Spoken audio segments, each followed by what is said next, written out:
हाँ देखें, जवाहर स्टूडियो जिनके डायरेक्टर साहब बड़े भैया कमलेश यादव जी हैं, इस स्टूडियो के सालगिरह पे उपस्थित तमाम कलाकार, तमाम लेखक, तमाम वादक उपस्थित हुए हैं और माय गायिका करिश्मा शास्त्री जवाहर फिल्म स्टूडियो की तरफ से बड़े भैया रिकॉर्डिंग कर्ता के रूप में जितेंद्र जानू जी और कैमरामैन गोलू भैया और देख रेख में राधेश्याम यादव जी और हमारे गुरु सर्वसम्मानित श्रद्धेय श्री आज के मुख्य अतिथि के रूप में श्री काशीनाथ यादव जी एमएलसी साहब और इसी कड़ी में माननीय सुरेंद्र यादव जी हमारे गुरु जी और राजनारायण यादव जी, आप लोग के देखरेख में मैं गायिका करिश्मा शास्त्री सभी लोगों का एक स्वर से नमन बंदन अभिनंदन स्वागत करती हूँ। गीत के माध्यम से कहना है,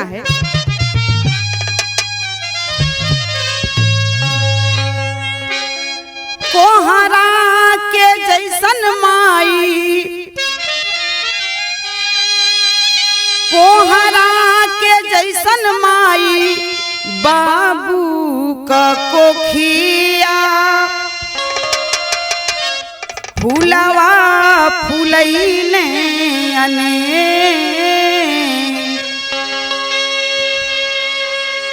खुद एक एक बेटा हवा लिहले जनमावा, लिहल सब नजरिया से देख हो राम, लिहल सब नजरिया से देख, लिहल सब नजरिया से देख, लिहल सब नजरिया से देख, खुद एक बेटा हवा लिहले जनमावा, लिहल सब नजरिया से देख हो राम, लिहल सब नजरिया से देख हो, लिहल सब नजरिया से देख। बाबा आए बाबू, लोकगीत का प्रस्तुति बा, ये हमार मूल बात बा, बेटा होखे तक कैसन होखे के चाहिए, मेन बात ये लोकगीत का मूल मंत्र बा। कैसे मास्टर साहब, यहाँ गीत का संकेत बा,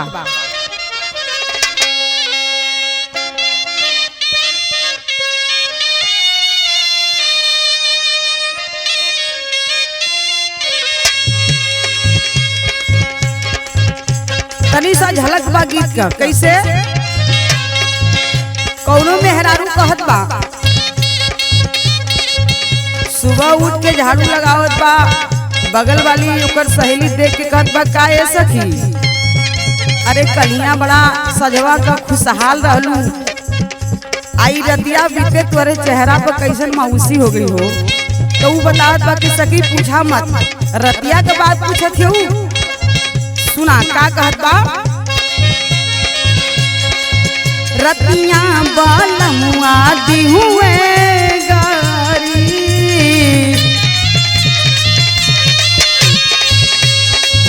रतिया बालमुआ दी हुए गारी, तरकारी खाती, ओहो क्या बात है, रतिया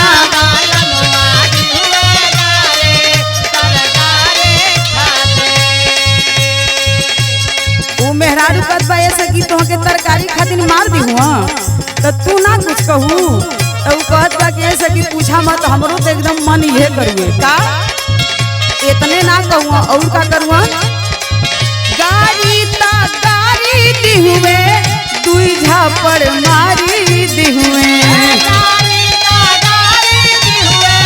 दुई झापड़ मारी दी हुए,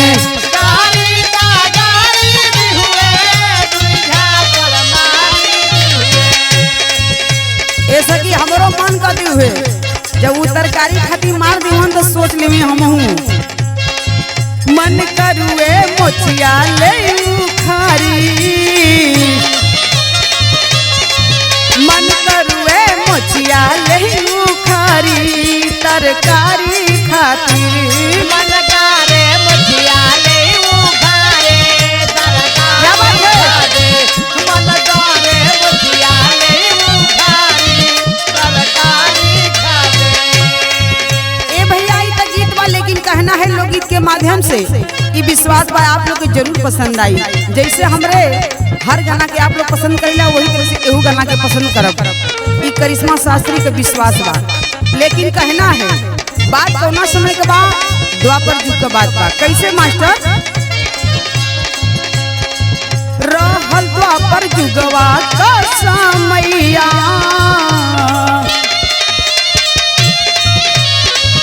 रहल द्वापर युगवा का समैया, सुन रोवैया आवे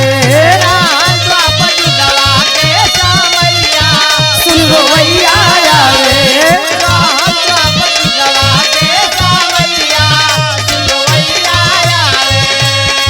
अरे हो रोवैया आवे, देखो हो रोवैया आवे। क्या बात है?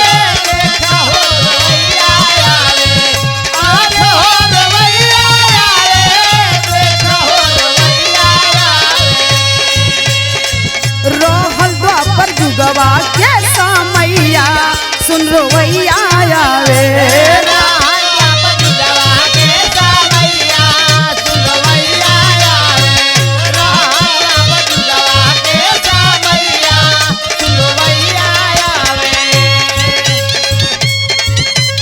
क्या बात है?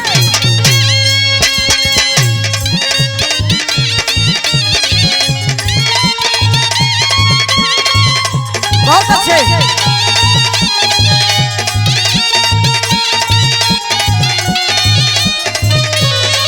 ओ हो सही हो।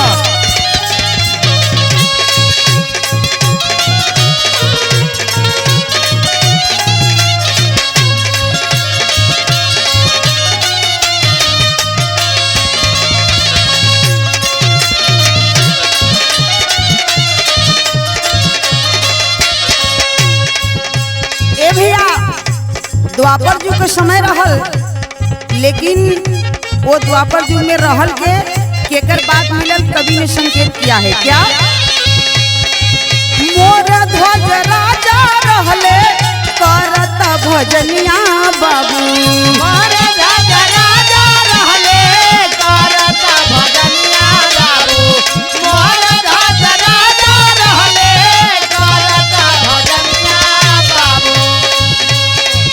दिन दिन बीते लागल हो गईले पुरनिया बाबू। बहुत अच्छे।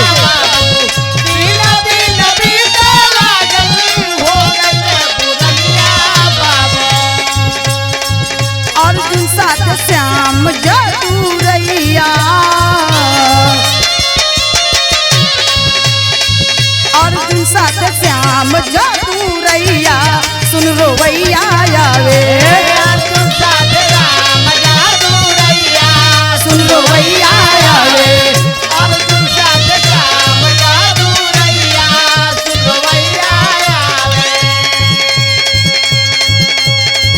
बहुत अच्छे।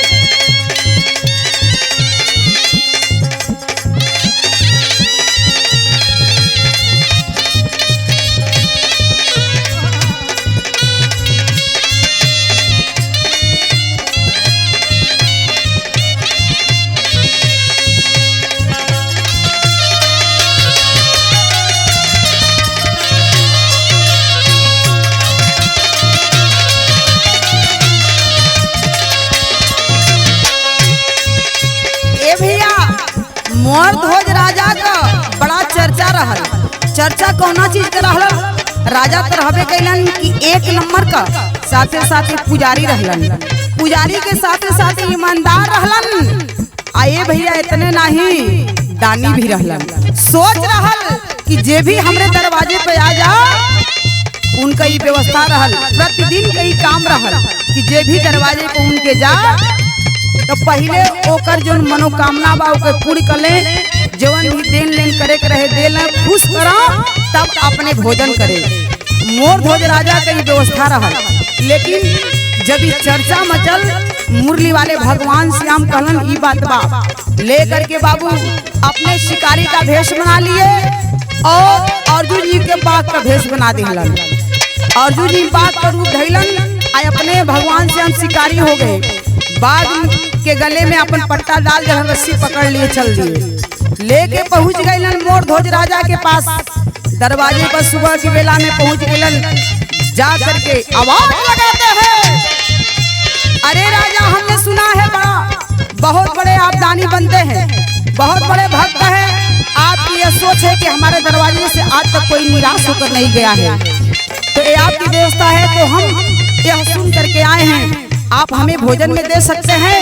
सरकार आपको चाहिए क्या, आप भोजन करना चाहते हैं, बताइए भोजन में क्या मांगते हैं आप।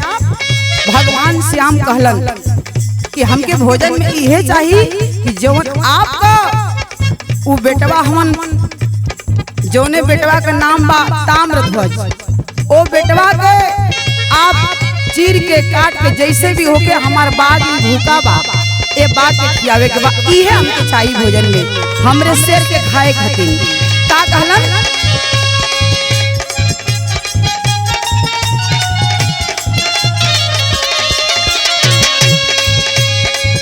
बेटवा के चीर अपने आरा ले आई राजा, बेटवा के चीर अपने आरा ले आई राजा, बेटवा के चीर अपने आरा ले आया राजा।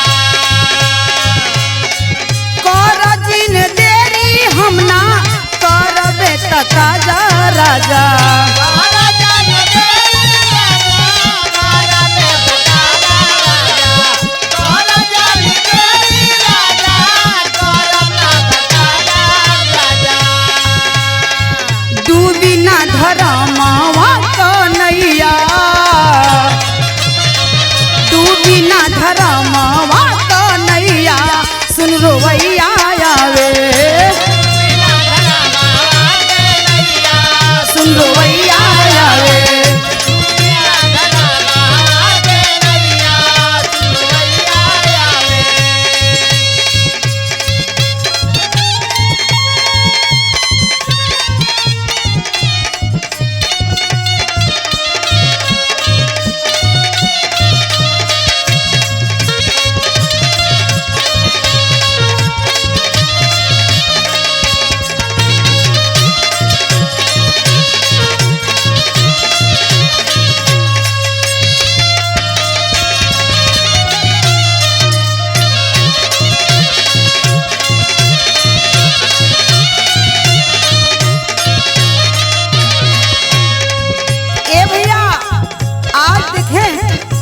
उस समय राजा जब इतनी बात सुनते हैं कि हमारे बेटवा के काटे के बाद इस शेर भोजन करी, बड़ा निराश हो गईलन, बड़ा उदास हो गईलन। आज मोर ध्वज राजा आके अपने कमरा में बैठ गईलन, दुल्हन गईलन, आप भोजन कर लीजिए, पानी पी लीजिए, बड़ा उदास हवन, मेहरारू का बात ना मानत हुवन। ए भैया बेटवा ताम्रध्वज गईलन, कहन बाबूजी पिताजी आप काहे उदास हैं, काहे भोजन ना करत हैं। कलन बेटवा हाई कारण बा, आ तुहके मुआ के हम भोजन करी ई कैसे हो सकेला। आज देखे बाबू बेटा होगी तो ऐसा, आज ताम्रध्वज कहलन बाबू हमरे चलते हमरा के मारे के बा, हमरे चलते आपका अपमान ना हो सकेला, हमरे जियते ऐसा हम होके ना दे, आपके कभी निराश ना हम देख सकीला। देखें बाबू आज लड़का कहत हुन ताम्रध्वज अपने पिता से का कहलन, ताम्रध्वज पूछे जाके बाबू से करनवा, बाबू से करनवा भैया,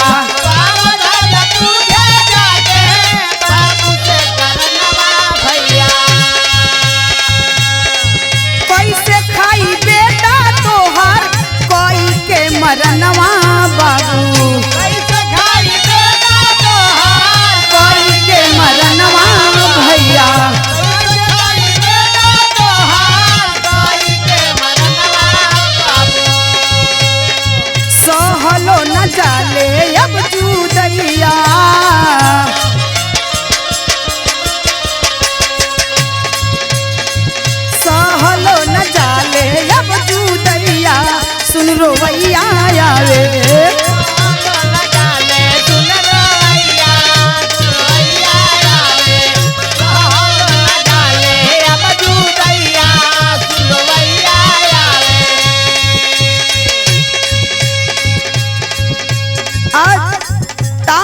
कहलन बाबू अपमान ना हो आपका, चली इतने बात बना हमरा के मरले के बाद बात चली।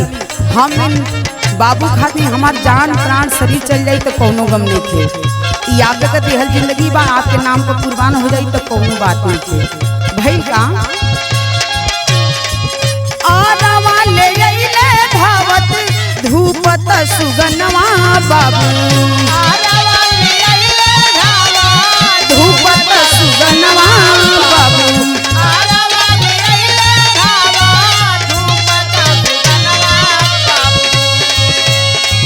खड़ा भइले आके खुद सी कारी के समनवा बाबू,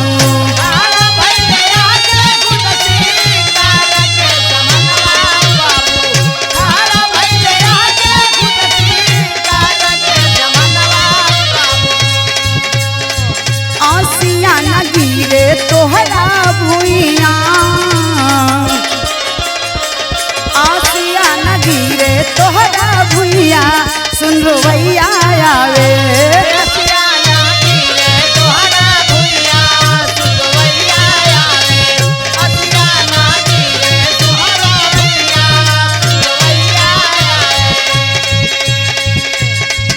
आज इस शर्त रहल शिकारी के शर्त रहल कि राजा अगर अपने बेटवा के काटत में एक बूंद आंस गिर जाई तो हमारी शेर जोन बा ई भूखे रह जाई, भोजन ना करी। लेकिन वह दौड़ करके जाता है। ताम्रध्वज जाके आरा लेके एलन बाबू के समक्ष कहलन, बाबू ई बात बा ले। खड़ा हो गए ताम्रध्वज। आज देखिए राजा रानी मेहरारू मर्द मिल के अपने बेटवा ताम्रध्वज के काटत हवन। राजा मोर ध्वज कैसे एक तरफ पत्नी पकड़ ली एक तरफ पति, दोनों मेहरारू मर्द दो लड़का के चिरत हवन, ताम्रध्वज के चिरत हवन। ए भैया देखे कैसे होत का बा, चीरे लगले राजा हिले लागल इंद्र सनवा बाबू, लागल इंद्र सनवा बाबू,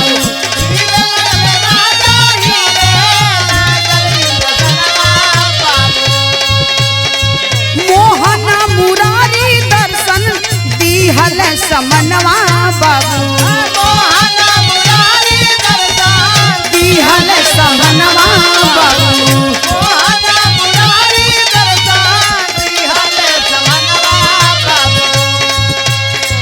भोला जय जयकार वैसा मैया,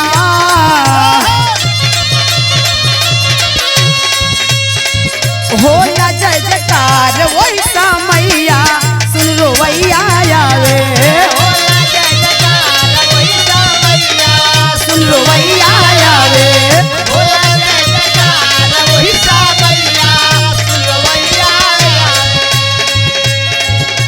आज मेहरारू मरद जब दोनों जानी अपने बेटवा के आरा लगा के चिरे शुरू कैलन हो ने भैया, उस समय साक्षात रूप से मुरली वाले भगवान श्याम साक्षात रूप में दर्शन दिए, चतुर्भुजा रूप में दर्शन दिए भगवान श्याम। और जौन बाघ रहल भगवान के समक्ष अर्जुन का रूप हो जाते हैं, यानी वो अर्जुन रहना बाघ भइलन साक्षात रूप से अर्जुन हुए। जब मुरली वाले भगवान श्याम दर्शन दिले हमने भैया, उस समय हाहाकार मच के जय जयकार होने लगा। भगवान श्याम कहे कि बस हम लोगों को विश्वास हो गया कि आप भक्ति में परिपूर्ण हैं, दानी हैं, महान हैं, पुजारी हैं। हमारे गाने के आखिरी लाइन में कहना है,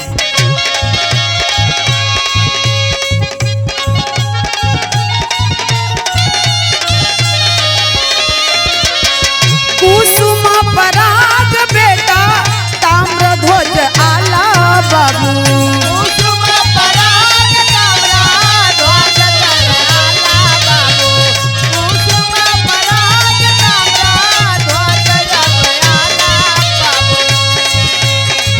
काशीनाथ सुरेंद्र जग में सबसे निराला बाबू,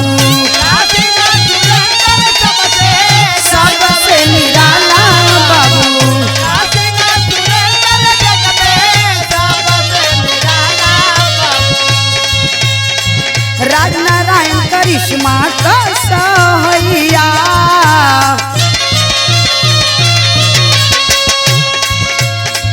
राजनारायण करिश्मा का सहैया सुन रोवैया आवे